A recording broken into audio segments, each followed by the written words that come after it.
শ্বশুরের নিচে আছে, শাশুড়ির নিচে নাই, মানে কি এই যে দাড়ির কথা বলছি। এই যে দেখেন, শ্বশুর তো মুরব্বী মানুষ, এই জন্য শ্বশুর বানানটা লিখতে গেলে এই বফলাটা আপনাকে দিতে হবে। আর শাশুড়ি যেহেতু শাড়ি পরে, এই জন্য শাশুড়ির ক্ষেত্রে দিতে হবে কি বোঝার জন্য, এখানে এই বধূ মানে বন্ধু, এই চন্দ্রবিন্দু দিতে হবে, কারণ এই বধূ মানে বন্ধু বুঝাচ্ছি, বন্ধু সবসময় আপনার পাশে বিপদে আপদে ছায়ার মতো লেগে থাকবে। এই জন্য এই চন্দ্রবিন্দু মনে করবেন এলো আমরা চাকতি, বুঝছেন, এই যে চাকতি, চাকতির মতো দেখা যায়।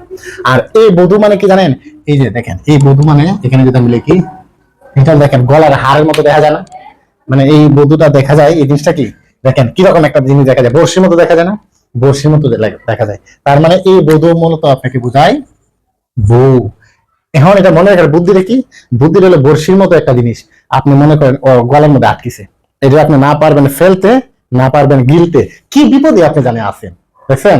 এই কারণে এই বধূ বলতে বউ বোঝায়। বেশি কিছু বললাম না, পরে আবার বিপদ।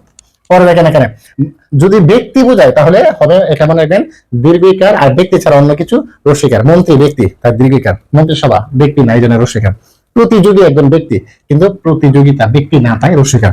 প্রাণী ব্যক্তি বা প্রাণ আছে, প্রাণ তো ব্যক্তি থাকে, প্রাণ থাকলে এরকম আমরা বলতে পারি প্রাণীর মধ্যে, এই জন্য দীর্ঘিকার। আর প্রাণীবিদ্যা বা প্রাণী জগতের মধ্যে রস্যিকার। মুমূর্ষু বানান নাম দেখবেন, মুমূর্ষু, বিভীষিকা, পিপিলিকা, এই তিনটা বানান পরীক্ষার মধ্যে বেশি আসে। এর মধ্যে তিনটা নিয়ে মনে রাখবেন, দেখেন এটা দুই ধারে দুই কলা গাছ, মাঝখানেতে মহারাজ, মানে কি এই যে মাঝখানেতে কিন্তু বড় আর কলা গাছ কিন্তু ছোট, এই জন্য মনে রাখার বুদ্ধিটা কি, দুই ধারে দুই কলা গাছ আর মাঝখানেটা কি মহারাজ।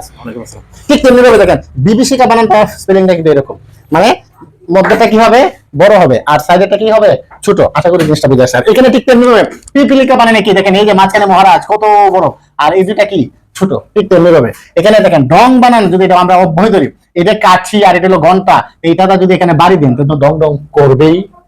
এরপর দেখেন এই যে শান্তনা আর উজ্জ্বল বানটা মনে রাখার বুদ্ধি হলো দুই ধারে দুই এক চালা, দুই ধারে দুই এক তালা, মাঝখানেতে তিন, উজ্জ্বল এবং শান্তনা তা ভুলবে কোনো দিন। মানে দেখেন শান্তনা তিন তালা, এই যে এক তালা দুই তালা তিন তালা, উজ্জ্বল এক তালা দু তালা তিন তালা, আর দুই ধারে দুই কি এক তালা। তার মানে মনে রাখার বুদ্ধি রাখি, দুই ধারে দুই এক তালা, মাঝখানেতে তিন, উজ্জ্বল এবং শান্তনা তা ভুলবে কোনো দিন।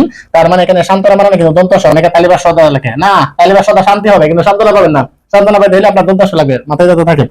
ঠিক তেমনি ভাবে এই দেখেন রীতিনীতি আর কিরিটিনি, এই দুইটা বানান ছাড়া যদি আপনার চারটা হয়, হোক রস্যকার অথবা রস্যিকার, যাই হোক চারটা হলে এক রকমের হবে। দেখেন এই দুইটার মধ্যে প্রথমে দীর্ঘই পরে রস্যই, প্রথমে দীর্ঘই পরে রস্যই, ঠিক তেমনি ভাবে এটা রস্যই দীর্ঘই আবার কিরি, হ্যাঁ রস্যই দীর্ঘই। তার মানে কি, তার মানে মূল জিনিসটা হলো এইরকম চারটা যদি রাখি একটু ঝামেলা হবে, এছাড়া সকল ক্ষেত্রে একরকম। দেখেন নিরিবিলি চারটি রস্যিকার, আবার মুহুর্মুহু চারটি রস্যকার, অপিনিহিতি ঋষিকার, কিচিরমিচির ঝিকিমিকি যা আছে সবই একরকম হবে, যে কি হওয়ার একরকম হবে। তার মানে আমরা এটা বলতে পারি 1 1 1।